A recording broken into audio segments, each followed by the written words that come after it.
munaasabada lagu abaalmarinayay laba kooxood oo haweena kuna kala ciyaarayay magacyada gobolada Togdheer iyo Maroodijeex ayaa lagu qabtay Hotel Daalo ee magaalada Burco waxaana tartanka soo qaban qaabisay shirkadda Talk Vision oo ah shirkad ku shaqeysa hab online ah. tartan ciyaareedkan ay ku hirdamayeen labada kooxood ayaa waxay guushu ku raacday kooxdii ku ciyaaraysay magaca gobolka Maroodijeex taas oo kooxda dhigeeda uga awood sheegatay 2 gool.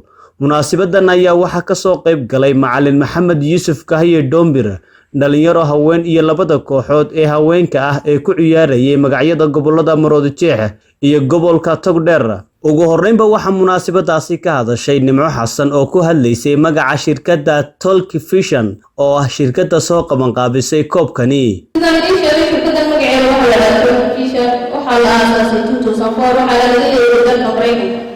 shirkadda ujeedkeedu waa asaasay wuxuu ahaa inay soo kordhiso adeegyo markaa baahi loo qabay ay ka mid ahaayeen waxa la yidhahdo video email maadaama aanu jirin waqti xaadirka in video la isugu diri karo hab email ah. wax soo saarka shirkaddan ama productskeeda waxaa ka mid ah 6 productga ugu waaweyn shirkaddan waxaana ka mid ah video email, video chat, video newsletter,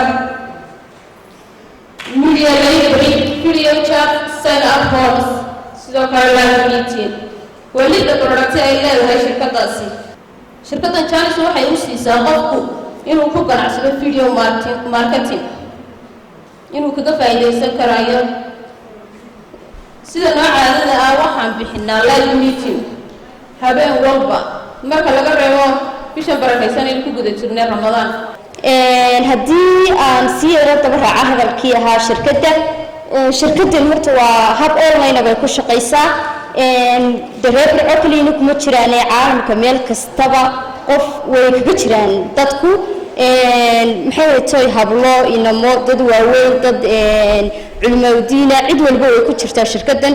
insha Allah haddii aad u baahataana xubnaha insaa la soo xiriiri doontaa si aad uga sii heshaan warbixin.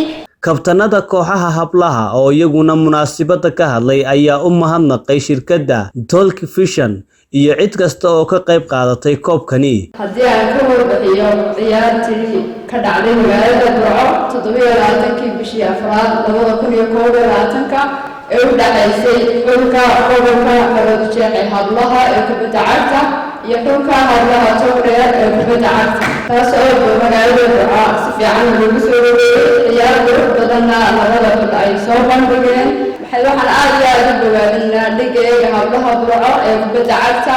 waxaan mar labaad iyo mar saddexaad u hambalyeeyaa xulka hablaha Hargeysa ka mid ka ahay ee guusha u soo hooyay magaalada Hargeysa iyo gobolka Maroodijeex ee kubadda cagta.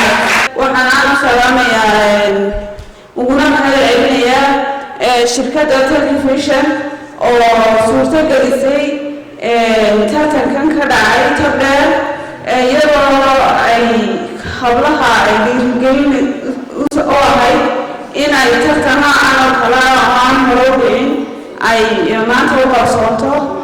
taan hadalkeedu waxaa la shirkadda Talk Vision waxaan aad ugu mahadcelinayaa madaxda gobolka shirkadda Talk Vision. ugu dambeyntii waxaa madasha soo gunaanaday macallin Maxamed Yuusuf Doombir isagoona abaalmarino guddoonsiiyey kooxihii hablaha ee ku ciyaarayay gobolka Maroodijeex iyo waliba hablihii muujiyay ciyaar wanaaga. shirkadda soo aasaastay way ku mahadsan tahay waxayna isbitay hablihii reer Burco iyo hablihii reer Hargeysa. isboortiga waxaa laga dhaxlaa barashadaas. maanta labadii hablood buu isbarteen ee labadii magaalo isboortiga aan isu keen waana caafimaad. halkii cayaarteen iyo wixii ka soo baxay iyo xafladda iyo soo dhaweynta iyo dee isboortiga intaan waxaa lii sheegay inaad dee haddii mar la cayaaro waa la kala badiyaa. waad ku mahadsantihiin reer Burco haddaa ogolaateen in laga badiyo. ayaan la Cabdullaahi Jaamac warbaahinta SBC magaalada Burco.